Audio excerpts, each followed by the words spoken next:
नमस्कार दोस्तों, आज की इस वीडियो में हम बात करेंगे जो पैरों में सूजन आती है उसके क्या कारण है और उसमें हम क्या घरगुती टेम्पररी इलाज कर सकते हैं, क्योंकि परमानेंट इलाज क्या कर सकते हैं ये वीडियो खत्म हो जाने तक आपको पता चल जाएगा। तो गाइस, जो पैरों में सूजन आती है या हाथों में सूजन आती है या ब्रेन में सूजन आती है, अलग अलग प्रकार के पार्ट्स में जो है सूजन आती है, पर ज़्यादातर तक लोगों के पैरों पे जो है वो सूजन देखी जाती है। उसको जो है वो पेरीफेरल एडिमा बोला जाता है, या फिर जो है वो ब्रेन में अगर सूजन आती है तो उसको सेरेब्रल एडिमा बोला जाता है, अगर लंग्स में होती है तो उसको पल्मोनरी एडिमा बोला जाता है। तो अलग अलग प्रकार की होती है। तो आज हम बात करेंगे जो एडिमा होता है यानी पैरों में जो सूजन आती है खास तौर पर, उसके रीज़न क्या है। अगर आपको वो रीज़न पता चल गया तो आप उसकी ट्रीटमेंट भी अच्छी तरीके से कर पाएंगे, और क्या इलाज हम कर सकते हैं घर पे कि टेम्पररी बेसिस पे इससे राहत मिल सके, उसके बारे में भी बात करते हैं। देखिए, सबसे पहला जो चीज़ होती है वो पहली चीज़ होती है कि ये जो पैरों में सूजन आती है ये हो सकती है कि किसी मेडिसिन का साइड इफेक्ट हो सकता है। लंबे तौर पे जो मेडिसिन चलती है उसके साइड इफेक्ट की वजह से पैरों पे या हाथों में जो है वो सूजन आ सकती है। अब बीपी जो होता है, बीपी की दवाइयाँ इसमें कुछ खास नहीं। देखिए, मैं आपको डिसीज बताऊंगा, अगर इसकी वजह से सूजन आ रही है तो आप डॉक्टर को बोल सकते हैं कि कहीं ये चीज़ इस मेडिसिन की वजह से तो मेरे पैरों पे हाथों पे सूजन नहीं आ रही है, तो डॉक्टर आपको जो है वो दवाई चेंज करके देगा। जैसे लॉन्ग टर्म में बीपी की गोली चलती है तो 8 प्रकार की अलग अलग प्रकार की बीपी की दवाइयाँ होती है, तो कोई आपको दवाई सूट नहीं हो रही होगी, इस वजह से भी आपके पैरों पे हाथों पे सूजन आ सकती है। तो इस केस में आप डॉक्टर के पास जाएंगे तो डॉक्टर आपको चेंज करके देगा दवाई। तो बीपी की दवाई है, डायबिटीज़ की दवाई है, या जो डिप्रेशन की दवाइयाँ चलती है वो लंबे समय तक चलती है, उसकी वजह से भी ऐसा हो सकता है।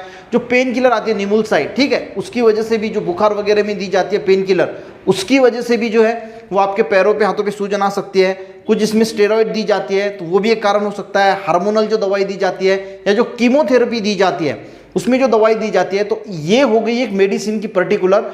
इस वजह से अगर ये हो रहा है तो आपको, अगर ये दवाई चालू है और अगर आपके पैरों पे सूजन दिख रही है तो आपको आपके डॉक्टर से कंसल्ट करना है, उसको बोलना है कि मेरे पैरों पे सूजन आ रही है, कि ये दवाई तो इसका जो है इसकी वजह से तो नहीं आ रही, तो डॉक्टर चेंज करके देगा। ये होगा पहला रीजन।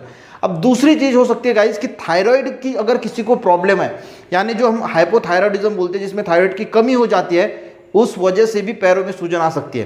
तो आपको इसके लिए क्या करना पड़ेगा, सिंपल थायराइड की टेस्ट करनी पड़ेगी। अगर थायराइड में गड़बड़ी है तो ये इसका कारण हो सकता है। अब तीसरा हो सकता है गाइस कि खून की कमी अगर है, एनीमिया है, तो ये भी एक रीज़न होता है कि इसकी वजह से भी पैरों पे जो है वो सूजन आती है।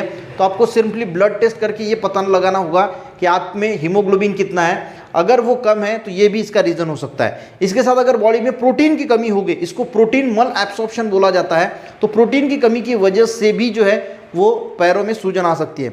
अगर लीवर खराब हो गया किसी का, तो लीवर खराब होने की वजह से भी जो है वो आपको जो है वो सूजन आ सकती है। तो लीवर के लिए आपको बिलिरुबिन टेस्ट करनी पड़ेगी। बिलिरुबिन की टेस्ट से ये पता चल जाएगा कि लीवर में अगर कोई दिक्कत है तो उसकी वजह से आ रही है सूजन, ये भी हमें पता चलता है। अगर प्रोटीन की कमी है तो अल्ब्यूमिन की टेस्ट करनी पड़ती है, उससे ये पता लग जाता है कि प्रोटीन की मात्रा कितनी है, ठीक है। उसी के साथ अगर कोई किडनी के से रिलेटेड कोई समस्या है, ठीक है, तो किडनी से रिलेटेड अगर समस्या है तो उस केस में भी पैरों पे सूजन आ सकती है। तो आपको सिंपली क्रिएटिनिन की जो है वो टेस्ट करनी होगी, तो इससे ये पता चल जाता है कि क्या कोई किडनी में दिक्कत है। अगर उसमें दिक्कत है तो ये वजह किडनी से रिलेटेड हो सकती है। हार्ट रिलेटेड अगर कोई प्रॉब्लम है, अगर वॉल्व प्रॉब्लम है या हार्ट में कोई दिक्कत है, उसकी वजह से भी पैरों पर जो है वो सूजन आ सकती है। तो सिंपली आपको इको करना है हार्ट का और ECG करके देखना है क्या इसकी रिलेटेड तो कोई प्रॉब्लम नहीं। अगर देखिए, इंसान को पता लग ही जाता है कि मुझे हार्ट में थोड़ा दर्द हो रहा है या कुछ हार्ट से रिलेटेड प्रॉब्लम है या किडनी से रिलेटेड प्रॉब्लम है, तो उसके सिम्टम दिखाई देते हैं, उस हिसाब से डॉक्टर जो है आपको टेस्ट जो है वो बताता है। पर ये आपको पता होनी चाहिए कि ये किस वजह से हो रहा है, इसीलिए ये वीडियो जो है वो बना रहा हूँ कि आपको इसकी इंफॉर्मेशन हो जाए।